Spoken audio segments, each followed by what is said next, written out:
Now, Greg, I just can't believe what Donald Trump has done here at accepting the Russian excuse that it was just a mistake. Yeah, this has been a shocking month for Trump, Andrew. Trump started off pretty well, and he's a mixed grill. A lot of his instincts are quite good. The reasons he was elected are quite good. But from the moment in the White House, he berated Zelensky, the Ukrainian leader, then voted with Russia at the United Nations. It's just been a terrible month for Trump. Now, Trump is not an idiot. You don't get to be president if you're an idiot, but he is astonishingly susceptible to flattery, and Putin engages in the most gross flattery, having portraits painted of him and so forth. But how can any adult, be swayed by that? He then, he's in love with strongmen dictators, so he's given Putin everything he wants, even allowing Putin to choose Trump's negotiator. This Witkoff does look like a complete idiot, but you have to take him seriously because Trump invests authority in him. So Putin doesn't want to deal with Kellogg.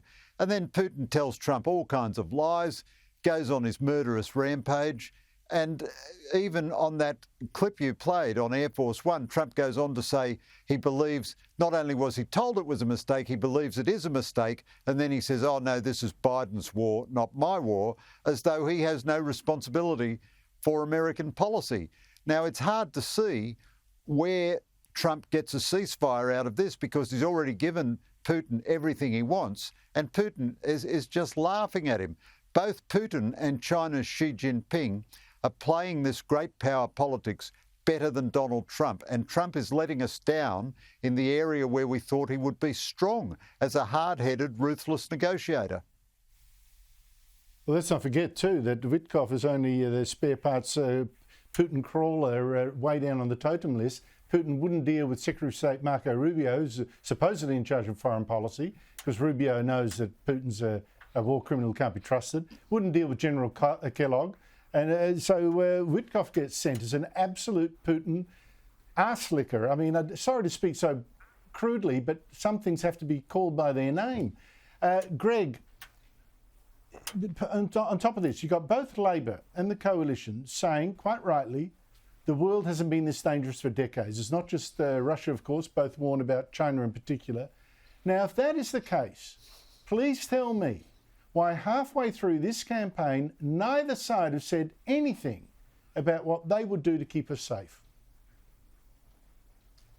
Well, Andrew, that is a $64 million question. I don't want to be depressing to our beloved viewers and the readers of The Australian, but I had to tell you, I got a piece in tomorrow's paper pronouncing this the worst election campaign I've ever seen.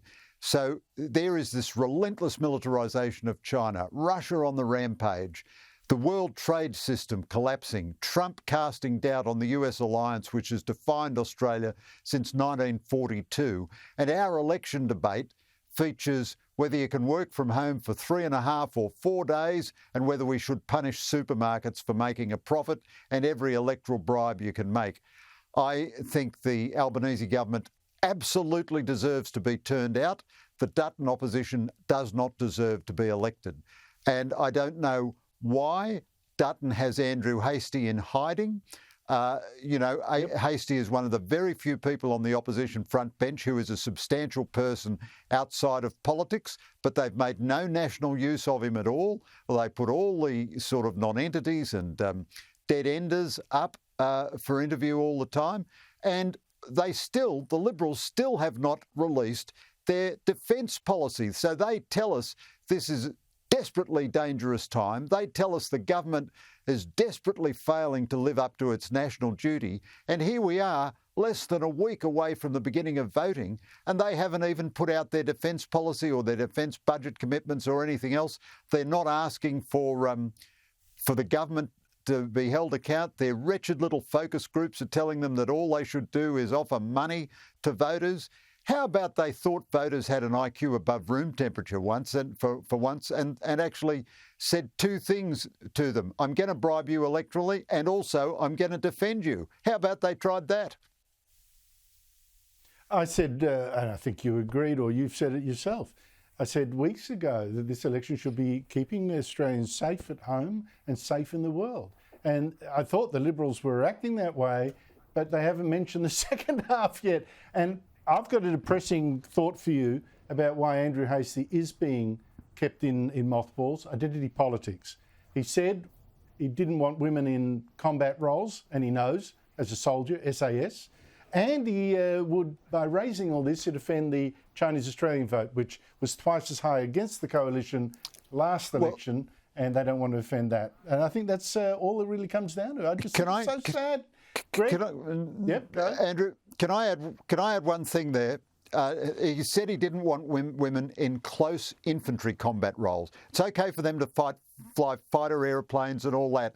And the other point I'd make is he was in mothballs long before that came out publicly.